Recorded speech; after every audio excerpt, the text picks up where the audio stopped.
Hey there, vinyl community. How you doing? I'm Gary, and this is Physical Format Rock and Roll. Thank you so much for tuning in. I always appreciate it. So, first off, I want to point out this cool-looking shirt I'm wearing. You can see all of it there. Four Winds Bar. Some of you might know where that comes from. Some of you might not. I knew where it came from, and that's how I got this shirt, actually. This is from my good friend Steve over at All the World's a Stage. And if you haven't checked out his channel yet, I would suggest doing it. It's pretty cool. He's seen a lot of concerts back in the day, and he's got a lot of good information. Anyway, he just threw a question out there because he had this shirt on, and he said the first person that can name what this is referencing will get a shirt.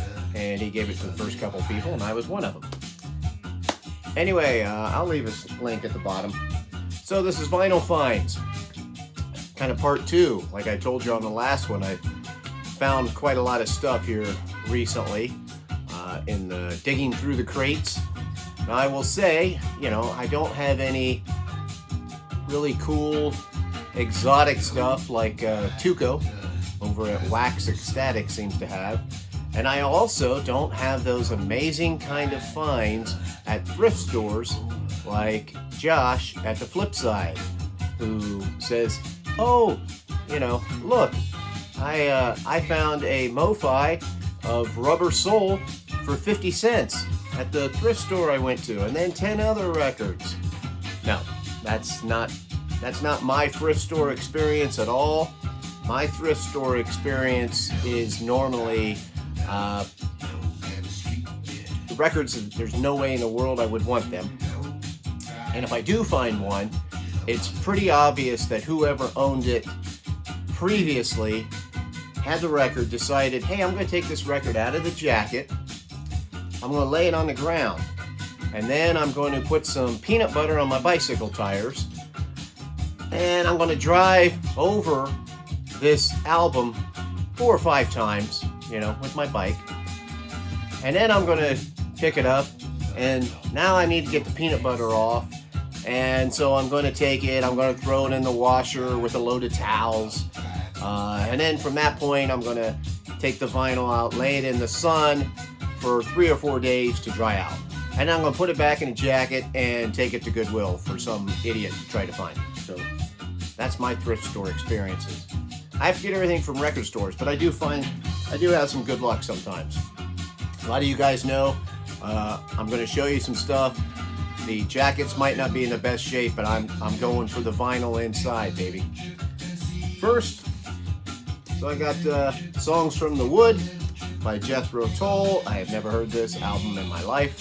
Thought I'd give it a shot there on Chrysalis Records. As you can see, record, good shape. Next up, going to the 60s here, I've got Go with the Ventures. Just one more from my Ventures collection. As you can see there, that's in good shape. That's on, what is that, Dalton Records? But look at that. This is from the 60s. That looks in pretty good shape. Along those lines, I found this one, Jan and Dean, Dead Man's Curve. Now, this is from 1979, it says. I haven't played it yet, but I am guessing it's some kind of live record. You can see that's also pretty darn clean, right? Here's kind of a cool find. I know I've seen a couple of you out there talking about this era of Journey. This is called In the Beginning, and this is Journey before Steve Perry joined up on Columbia. Once again, look at the vinyl. Vinyl's in good shape. Ring wear, yes, I realize. And also, I know somebody wrote on the sticker there in the label on the vinyl, but looks in good shape to me, and I got it at a good price. This is actually a double record, so pretty happy to get that one. Good price. Here's one. You might recognize this. This was what's currently playing in the background, if you can hear it. War, Why Can't We Be Friends? So now I've got a couple records by War, and, you know, probably won't get any more for a while unless I find one at really, you know, really good price. Maybe when they were with Eric Burdon, I'd like to have that one. So I can't show you the vinyl because it's playing. Here's an oddity. Green Hornet. This is from, I don't know, this came out probably around 73 on this 56 Records, or Mark 56 Records label. These are rebroadcasts from the old time radio shows, like in the 30s and 40s. So I think those are kind of cool. I like having those. Now here's one. The jacket looked like hell. When I saw this, Cosmos Factory by CCR, but I thought, well, I'll take a chance on that record. That's Fantasy label. That looks pretty good. I don't have this one on vinyl, so I thought, man, I'm going to spend a few bucks and take a chance on this one. Do a little ramblin' tamblin'. One of my favorite CCR albums.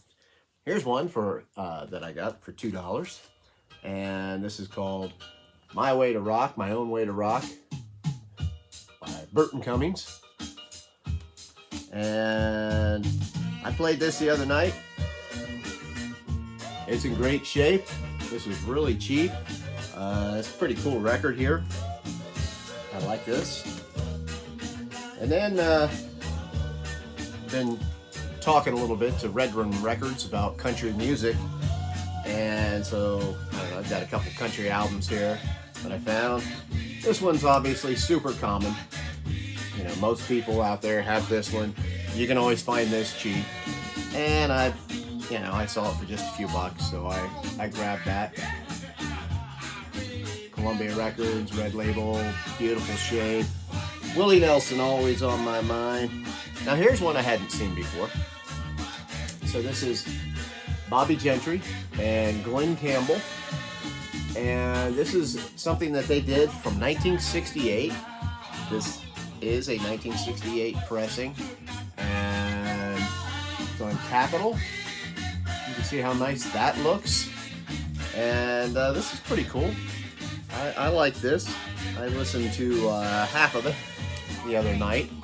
So glad to have that one in my collection. Now we're doing a little more new wave-ish type stuff. I got Phantoms by The Fix. And this one, of course, has the song Are We Ourselves. I love that song. That's a pretty cool label right there. Next up, Missing Persons, Color of Your Love. Definitely not their best album, but this is the last one that they made before they originally broke up.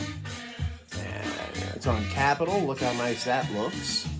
Like I said, pretty much all these look in pretty good shape. Actually, one of the worst ones is the one we're listening to right now.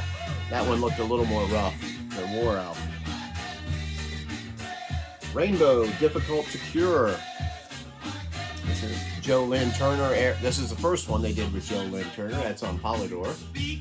Once again, that's in beautiful shape. You wouldn't guess it. It's got a lot of ring wear and something yucky looking on the front there, but the album itself is in good shape.